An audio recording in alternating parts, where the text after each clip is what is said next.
Quiero hacerte una pregunta. ¿Cuánto hace que no te realizas un chequeo médico? ¿6 meses? ¿Un año? ¿Año y medio? ¿2 años? ¿Más de 2 años? Cuidar de nuestra salud y monitorear cómo nos encontramos de forma física, tanto por fuera como por dentro, debería ser una responsabilidad de todos nosotros. Y para eso, por supuesto, están los centros médicos. Pero, ¿qué me dirías si te dijera que tú en tu casa te puedes hacer un pequeño chequeo médico de una forma simple y fácil y que además te puede servir para controlar qué es lo que está pasando dentro de tu cuerpo? ¿Qué me dirías? Pues de eso es de lo que vamos a hablar en este episodio, así que no te vayas porque empezamos. Y si hablamos de chequeo médico, te recomiendo que además de las medidas de los indicadores que vamos a ver a continuación, además de esto también hagas el test del perfil metabólico, que este test, en lugar de decirte pues cómo te encuentras de salud, te va a decir cómo están siendo tus hábitos actuales y en función de tus resultados, pues este test te va a recomendar unas medidas u otras, porque en función de tus hábitos actuales podrás esperar una serie de consecuencias más positivas o más negativas en un futuro inmediato. Así que si no lo has hecho ya, haz el test del perfil metabólico desde fitnesslanube.com/perfil. Y ahora sí vamos a hablar sobre el tema de hoy, sobre cómo hacernos un chequeo médico en casa. Y antes de nada tengo que decir que yo no soy especialmente fan de la tecnología como tal, sí que soy fan de la tecnología, pero quizás creo que en el sentido de la salud, del fitness y demás, nos estamos pasando, nos estamos sobreexponiendo a la tecnología y le estamos atribuyendo a la tecnología un papel que en mi opinión pues no se merece, y menos aún en gente común y corriente que no sean atletas de élite. Por ejemplo, está muy de moda utilizar medidores de pues tu estado del sueño, de cómo has dormido, de el sueño profundo y demás. Es muy común que la gente utilice este tipo de medidores, de pulseras, etcétera, para que de esta forma puedan comprobar cómo han dormido la noche anterior. Y sencillamente a mí esto nunca me ha hecho falta. Simplemente cuando me levanto ya sé cómo he dormido la noche anterior. Es decir, me fío más de mis sensaciones que de lo que diga un objeto inteligente entre comillas, ¿no? Entonces tengo que decir que esto que vamos a ver a continuación, estos indicadores, los resultados de estas pruebas que vamos a ver, es muy raro que todo salga mal y que aún así tu cuerpo no te esté ya avisando, ¿vale? Porque al final nuestras sensaciones son las consecuencias de los resultados de estas pruebas, con lo cual el cuerpo es muy raro que, ya digo, todos estos indicadores salgan mal y que el cuerpo no te esté avisando ya. Así que estate muy pendiente de pues cómo reacciona tu cuerpo, cómo te encuentras, cómo te sientes y demás, ¿vale? Por eso, si te encuentras mal, lo primero es ir al médico, que repito, para eso están. Y son pruebas que te van a hacer que evidentemente pues escapan al objeto de este podcast, que es básicamente pues hablar de un pequeño chequeo médico que podemos hacer en casa y además en 5 minutos, ¿vale? Y si en este chequeo médico que podemos hacer en casa en 5 minutos hay alguna sorpresa, pues evidentemente la solución es ir al médico, ¿vale? Así que todos nosotros deberíamos tener pues un estrecho control con nuestra salud y demás, y tenemos que acudir al médico simplemente por cuestiones de revisión, por cuestiones de control. Y yo recomiendo siempre hacernos una analítica de sangre, sangre y orina en algunos casos, donde sea necesario, pero en principio solamente sangre al menos una vez al año. Una vez al año como toma de control, al igual que estos indicadores que vamos a ver a continuación, son simplemente una mera forma de pues revisar que todo va bien, y de nuevo las analíticas de sangre deberían ser o deberían hacer esa función, revisar que todo va bien, y si todo va bien pues ya está, sigo haciendo lo mismo. En el caso de que una analítica de sangre nos salga mal o que estemos consumiendo algún tipo de medicación, siempre pautada por el médico y demás, pues quizás un año sea un intervalo muy grande de tiempo, y recomendaría pues hacer una analítica cada 6 meses o incluso antes si es que el médico lo exige, pero ya digo, un espacio de tiempo de 6 meses para mí sería lo ideal si hay alguna complicación o controversia con tu salud. Si estás bien, si estás perfectamente, ya digo, una vez al año al menos debería ser pues un momento para hacernos una analítica. Podremos hablar en otro episodio de las analíticas de sangre, lo que recomiendo hacer, porque pues recomiendo, por ejemplo, dejar de entrenar unos días antes y demás para no desvirtuar los valores y demás. Pero bueno, en principio simplemente quería hacer esta aclaración, que evidentemente las pruebas médicas que te puedan hacer en un centro médico pues son más exhaustivas que estas, pero no hay que menospreciar estas pruebas que vamos a ver porque son bastante determinantes y nos dan una pista de cómo está nuestra salud en general, sobre todo si tomamos todas ellas en cuenta en lugar de tomar una sola de forma aislada. Así que vamos a ver cuál es la primera prueba que podemos tomarnos en casa de una forma prácticamente inmediata. Y la primera prueba es el IMC, índice de masa corporal, que esto es uno de los pilares de la academia. En la academia al final lo que trabajamos es para obtener un IMC que sea un IMC optimizado, podríamos decir, ¿vale? Porque este IMC, este índice de masa corporal, lo que hace es medir la relación entre la talla y el peso, ¿vale? De hecho, si buscáis en Google calculadora de IMC, pues encontraréis cientos, miles probablemente, y podréis sacar cuál es vuestro IMC. Por decirlo de forma rápida, si tenéis más de 25, tenéis sobrepeso, o eso está al menos categorizado como sobrepeso. Si tenéis más de 30 sería obesidad, ¿vale? Así que mucho ojo con esto. De hecho, en el blog tenéis un artículo que escribí hace muchos años, que os lo dejaré por aquí debajo si lo queréis leer, pero quiero dejar algo claro, ¿vale? Con esto del IMC. Al final, el IMC te categoriza en función de tu talla y tu peso, tu altura y tu peso. Pero quiero dejar algo claro. Si tienes un IMC muy elevado, es decir, si estás gordo, vamos a hablar en plata, si estás gordo, es que no estás bien. Por eso, este IMC lo he colocado como el primer indicador que deberíamos conocer, o al menos saber que estamos en un buen rango, porque si estamos en un rango malo, ahora comentaré el tema de las limitaciones del IMC, pero en principio si estamos en un rango malo, es que no estás bien, ¿vale? Vale ya de normalizar el sobrepeso, de banalizar el sobrepeso y mucho menos de vanagloriar el sobrepeso, que es lo que estamos haciendo actualmente en estos tiempos, que es algo que me sorprende mucho. Estamos fingiendo que no pasa nada por estar gordo, cuando sí que pasa. Y no estoy hablando de que la belleza pueda estar en todas las tallas, la belleza no la discuto, pero estamos hablando de la salud. Y salud y estar gordo, estar con sobrepeso, estar con obesidad, no van relacionados, o van de hecho inversamente relacionados, ¿vale? Y de hecho, os voy a leer la conclusión de un estudio que involucró a más de 400.000 participantes, no 40, ni siquiera 400.000 participantes, que es un estudio que pongo muchas veces en mis libros, en artículos, en emails. Siempre pongo este estudio como referencia porque ya digo, la muestra es enorme y la conclusión es bastante lapidaria, porque lo que dice la conclusión de este estudio es lo siguiente: el control del peso corporal debería ser algo recomendado para todas las personas con obesidad, independientemente de su estado metabólico, para reducir el riesgo de diabetes, arteriosclerosis, enfermedades cardiovasculares y problemas respiratorios. Así que, ojo, cuidado con esto. Si tenemos un IMC superior a 25, hay que tomar cartas en el asunto. Si tenemos un IMC por encima de 30, hay que tener mucho ojo y hay que trabajar para reducirlo. Por eso decía que el IMC es uno de los pilares de la academia, porque en lo que nos enfocamos, en el caso de que la persona no tenga ese IMC optimizado, es en reducirlo, en ponerlo en un rango óptimo. Es de las primeras cosas que hacemos y para eso está la fase de estructura. ¿Qué ocurre?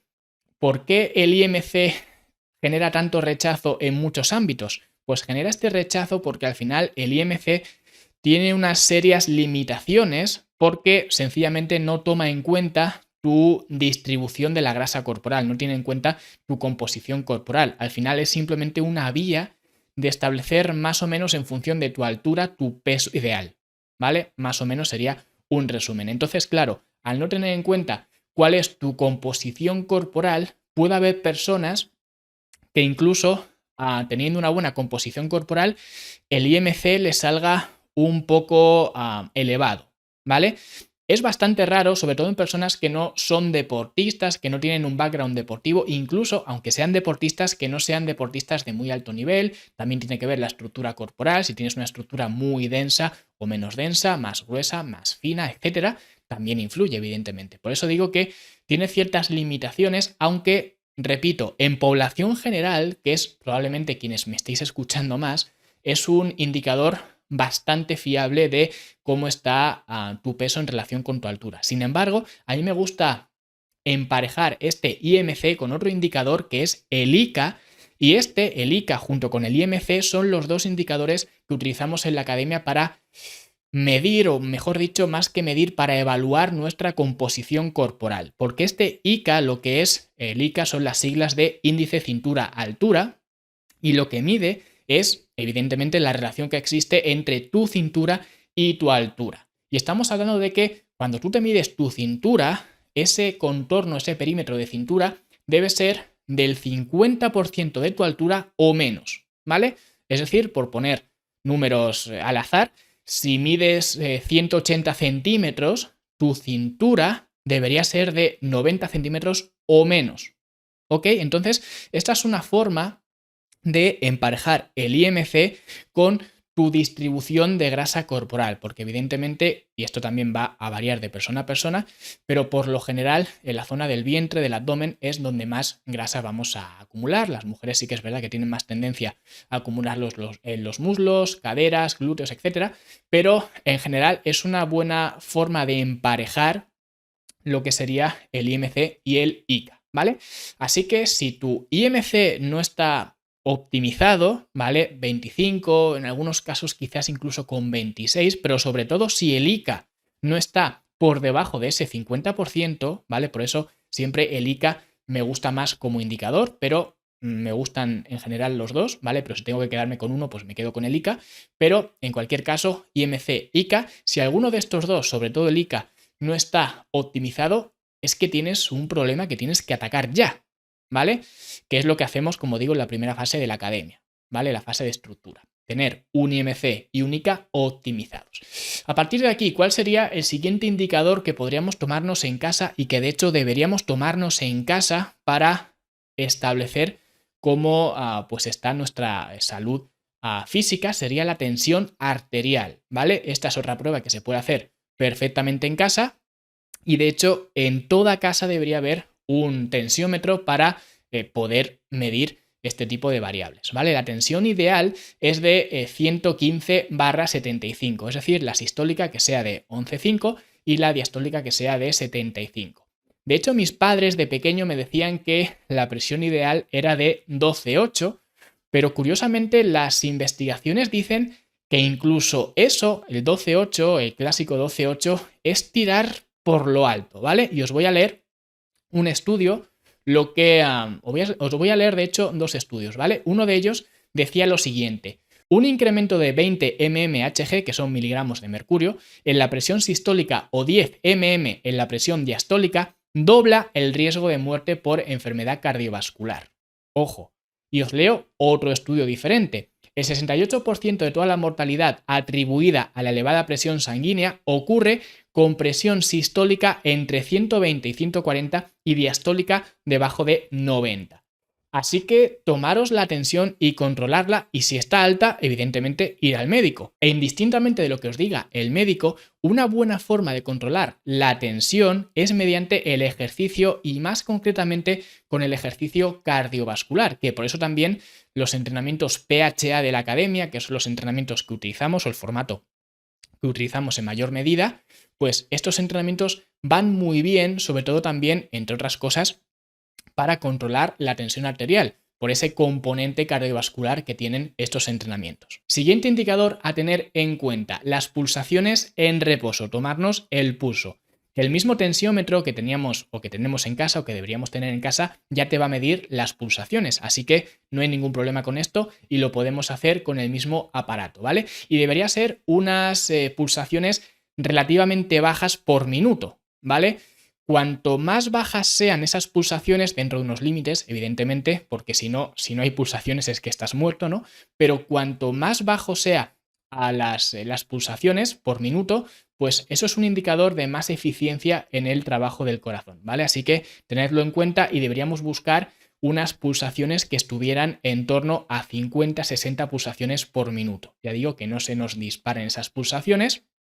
También, evidentemente, las pulsaciones son un síntoma o una consecuencia del estrés, ¿vale? Y de nuevo aquí el ejercicio cardiovascular viene muy bien para trabajar estas pulsaciones por minuto, para reducirlas, para tenerlas en rango, así que es otra cosa que podríamos que podríamos hacer y de hecho, de nuevo, vuelvo a mencionar los entrenamientos PHA porque me consta que funciona muy bien para esto. Y luego ya pasaríamos a otra lectura que podríamos hacer, que es, digamos, ir un poquito más allá de las pulsaciones por minuto, que es el HRV. El HRV es el Heart Rate Variability, que es la variabilidad del pulso cardíaco, ¿vale? Esto es mucho más específico que lo anterior y de hecho no todos vosotros vais a tener acceso, al igual que para lo anterior, sí que os recomiendo a todos, por ejemplo, que tengáis un tensiómetro y supongo que todos tenéis una cinta métrica para medir el contorno de la cintura, pero esto sí que requiere cierto equipamiento específico, en concreto requiere un monitor de frecuencia cardíaca, no es nada difícil de conseguir, son estas bandas que te colocas en el pecho que cuestan en torno a 20-30 euros en Amazon o por ahí, os dejaré debajo pues algún enlace para que las veáis, pero en cualquier caso tened en cuenta también que no todas sirven, tenéis que mirar la descripción para que sepáis que sirve con la aplicación que vais a utilizar, pero en cualquier caso lo que mide este HRV es la amplitud de las pulsaciones, es decir, la diferencia que existe, la diferencia de tiempo entre una pulsación y otra pulsación. Es decir, si tienes 60 pulsaciones por minuto, esto te puede llevar a pensar que eso es una pulsación cada segundo, pero esto no tiene por qué ser así. De hecho, es recomendable que no sea así, porque cuanta más regularidad hay entre pulsaciones, cuanto más regular es tu pulso cardíaco, eso significa que estás estresando más el corazón, cuanto menos diferencia de tiempo hay entre una pulsación y la siguiente. Por eso, el HRV es una buena medida, o al menos una medida adecuada, podríamos decir, interesante, para medir cuál es nuestra exposición al estrés, es decir, para medir cuál es nuestra activación del sistema nervioso simpático. Por eso, un HRV mayor siempre va a ser mejor, porque eso significa que hay más variabilidad entre las pulsaciones. Y como digo, lamentablemente no hay una forma única de calcular esto y no es tan simple como, por ejemplo, medirnos la cintura, pero podremos utilizar diferentes aplicaciones y de hecho la aplicación de Elite HRV, que creo que es digamos la más utilizada, la más popular, tiene sus propias tablas y me parece que en torno a 80 es, digamos, pues el HRV ideal que deberíamos tener, ¿vale? Así que ya digo, esta medida es algo más rebuscada, pero me parecía adecuada presentarla aquí porque aunque no sea algo que todos vosotros vais a tener en casa, es algo que todos vosotros podéis acceder a él, porque ya digo, por 20-30 euros en Amazon tenéis estos monitores cardíacos que podéis utilizar para medir el HRV. Así que este sería el test, el chequeo médico que podemos hacer en menos de 5 minutos. Y cuando digo 5 minutos literal, porque simplemente te colocas la banda en el pecho para medir el HRV, que esta banda la tienes que tener más o menos unos 3 minutos puesta para que te pueda hacer las mediciones. En ese lapso de tiempo, en esos 3 minutos, te colocas el tensiómetro para medir la tensión arterial y en 3 minutos ya tienes tu pulso cardíaco, la tensión arterial y tienes también el HRV. Luego, en los 2 minutos que te quedan, simplemente coges la cinta métrica, te mides la cintura, te pesas y ya tienes tanto el IMC como el ICA. En 5 minutos tienes estas métricas, estas medidas y simplemente, si ya tienes unas buenas medidas, si tienes unos buenos resultados, lo único que tienes que hacer es ir controlando estos resultados periódicamente. Recomiendo que más o menos sea en torno a un mes, ¿vale? Pues cada mes te haces este pequeño chequeo médico simplemente por comprobación, por ver que todo está bien. Y si hay algo que no está bien, entonces puedes reducir o aumentar la frecuencia, reducir el espacio de tiempo entre mediciones y, por ejemplo, pues hacer estas mediciones cada 2 semanas o incluso cada semana, pero eso sí, si estas mediciones, alguna de ellas te sale errónea y quieres solucionarla, quieres mejorarla, no vale de nada con tomarlo de forma más frecuente. Tienes que estar haciendo algo para que estas medidas cambien, porque si sigues haciendo lo mismo, las medidas van a ser iguales o incluso peor.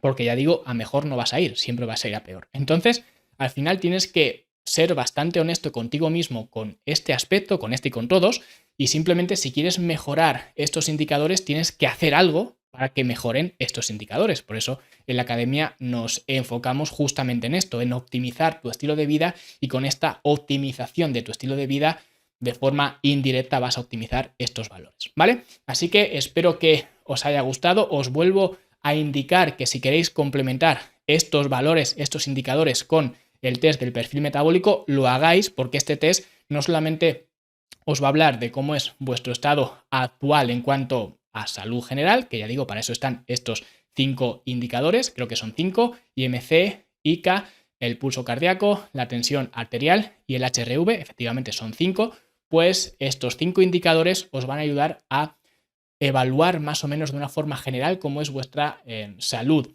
a nivel, ya digo, de acondicionamiento general, y luego el test del perfil metabólico os va a ayudar a determinar cómo están siendo vuestros hábitos actuales y en función de esos hábitos os va a proyectar unos resultados que podréis esperar que serán más beneficiosos o no tan beneficiosos en función de lo que hagáis en los próximos meses. ¿Ok?